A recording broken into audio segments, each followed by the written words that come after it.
What's up, gang? It's Chris Angel coming at you for another episode of Marketing for the Rest of Us. So in this episode, I want to talk a little bit about podcasting. It's trendy, it's popular, it's cool, and that's fantastic. That's great. I love podcasts. How many of you listen to podcasts? Interesting factoid, there are over 700,000 podcasts. I don't mean episodes, I mean like shows. 700,000 shows, podcasts. That's a lot. So that can be daunting, but it does point to the fact that it is a popular medium. It's exactly why I like to consume content that way. You know, every morning I take my dog for a walk up the hills behind my house, and I have a couple podcasts that I love to listen to. Every now and then I will take on a new podcast if it intrigues me or intrigues me. So podcasting is a great way to develop relationship with your people. Now, let me give you some additional perspective here. I don't know that it's a great way to get found, right? Like, it's hard. Organically, if you launched a podcast, it's hard to organically get found on podcast directories.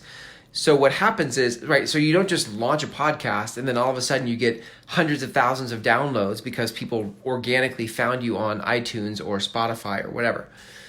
So in the beginning, when you're launching a podcast, there's a lot of networking that has to go into people finding your show. You got to go network it. You got to go be like, hey, I have a show. Hey, I have a show. Hey, I have a show. Listen to my show.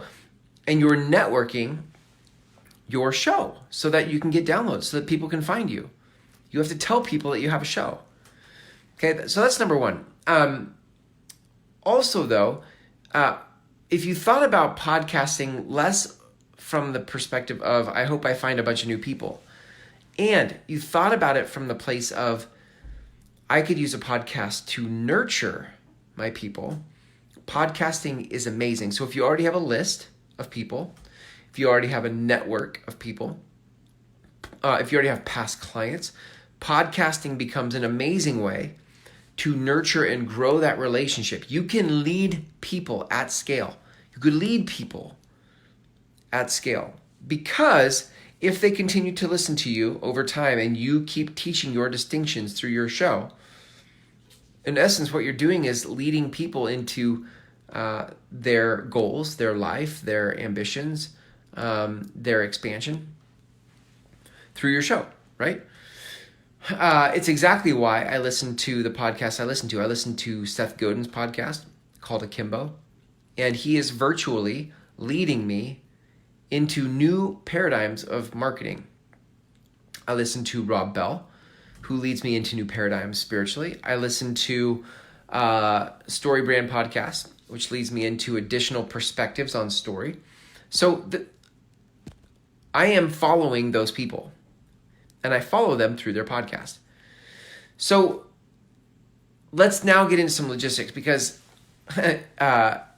it's so funny. Like, I get it. I totally get it. But like, people, if you have ever been to co-working space, so we every Wednesday I have a mastermind group that meets, and the floor right below us is a co-working space, and I believe they have a podcast room or are building one. I just got off the phone with somebody today who's like, maybe I'll build a podcast room. And then he's like, well, maybe, but actually there's another place that has a podcast room. Maybe I can just go create a podcast there. So listen, if you've ever heard somebody say like, we have a podcast room, that doesn't mean anything. That doesn't mean anything. All that means is there's four walls, maybe a green screen, maybe a microphone, and maybe a camera. That's it. Just because you put the word podcast in front of the word room doesn't mean that it's going to produce. They're going to produce the show for you. Doesn't mean that they're going to help you know what to say in your show. There are just so many more things to a podcast than most people realize. So while it's sexy and cool and fancy, and you're like, oh yeah, podcast, there's so much nuance under the surface of you deciding to do a podcast. So I had a conversation tonight with somebody who's like, yeah, I want to do a podcast. And their question was like, what equipment should I buy? And I'm like, well, it depends on what you're trying to accomplish. See, even that question, what equipment should you get? Well, it depends on what you're trying to do. Are you going to do just an audio version? Or do you want to have a video version that you can also repurpose into audio? That's what my agency does. My agency is all about like, let's create the video because then you can use it on YouTube and Facebook, and then we can turn it into audio for Spotify, iTunes, Google Play, etc. Are you going to have people be in person? Are you going to do you only on the show, or are you going to have guests on the show? If you do guests on the show, are you going to have them live in person, or are you going to have them digitally, like through Zoom or some type of pre-recorded call? That impacts what kind of equipment you get. Are you going to stream it live? Are you going to put music to it? Are you going to have intros and outros to it? Do you have a big budget? Do you have a small budget? Are you going to do the editing, or are you going to have somebody else do the editing? Listen, gang, every answer to every question I just asked you and more, I have more questions for you, but I'm not going to put them all out here. Every answer to every question I just asked you has an implication for what you need to do and consider in creating a podcast. You don't just say, oh, I'm going to create a podcast, go buy a microphone and a webcam, and then call it good. There are strategic decisions to make. So by the way, out of 700,000 podcasts that I mentioned to you, the majority of them don't have more than 5 episodes. Why? Because people people buy the microphone, buy the webcam, record a couple episodes, and decide this is too much work. I don't know what to say. Nobody listens. Nobody downloads. I don't get any engagement. It's predictable. Here's what's missing for most people who decide they want to do a podcast. Well, there's lots of things missing, but here's the first one that comes to mind. They're missing a bigger context for why to create a podcast. You don't create a podcast because it's trendy. You don't create a podcast because you want leads. You don't create a podcast because you want to get sponsorship income. None of that will have you go the distance. None of that will have you stick it out. Ultimately, you create a podcast because it's good for it is a way, it's good for your people. If you have people already, it's a good medium for people to consume your content. 2, to do a podcast, the best way to sustain a podcast is to realize that you have something to say to the world. Do not do this as a short-term cash grab, hoping to pick off low-hanging fruit for money. That's not podcasting. So if you want to do a podcast, you do it because you realize that you have something to say to the world.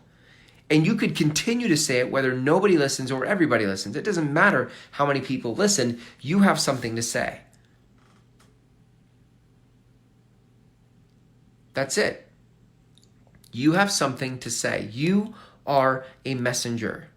You are a messenger. And if you're a messenger, then a podcast is a perfect medium for you. And you do it because it's your art. You don't do it because you're trying to get an immediate cash grab. You do it because it's your art. So, there's a lot more places we can go in this, but here's what I want you to know. If you have thought about doing a podcast,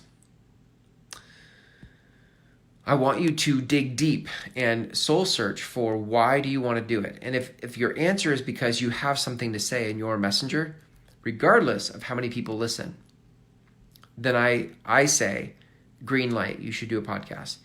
If in the inquiry and you say, why do I want to do a podcast? And you dig deep and you soul search, and what you come up with is, well, it sounded cool at the time, or I know a lot of people that are doing it, or I was hoping it would lead to some new leads for me. I don't think that's deep enough for you to sustain the effort it takes to do a podcast. Now, if you're in the first group where you say, this is what I want to say, I'm a messenger and this is in my heart to say this to the world, and I can say this for the rest of my life, whether people listen or don't, then I would invite you to my 6-week program called the Groundswell Method Intensive. Because in that 6-week program, we go hard on figuring out what it is you want to say to the world, what is your message as a messenger. And then you get lots of repetitions saying that message over and over and over for 6 weeks. And by the end of that 6 weeks, I teach you the most efficient and affordable way to launch your podcast. It is efficient, it is inexpensive, it's prolific because we share your podcast many places. And I teach you how to do all of that on a shoestring budget. Because at the end of the day, what really matters is your message. Now, if you get a year down the road, 2 years down the road, and you want to level up the production quality of your podcast, cool. But if what you're out for, if what you're up to is creating the long-term groundswell of your message, you don't need fancy things in the beginning. You just need to iterate your message. You just need to show up. Show up. Because most people don't show up. They try it for a minute, and then they quit. This is episode 242, I believe, of this show. And I've been doing podcasts for 6 years. I have 4 other shows. When you do podcasting, you're in this for the long haul. So that's it, gang. You got to count the cost. If you're ready to count the cost, if you're ready to go in and say, I want to produce a show, I want to broadcast my message for the rest of my life, I can help you do that through the 6-week program called the Groundswell Method Intensive. Go to groundswellmethod.com tonight. You can watch the free video, and on the last page of the free video is an application button. Fill that out. It comes to me, and we'll have a conversation. Okay? Thanks for hanging out with me here tonight. Here's to you creating a podcast that goes the distance. See ya.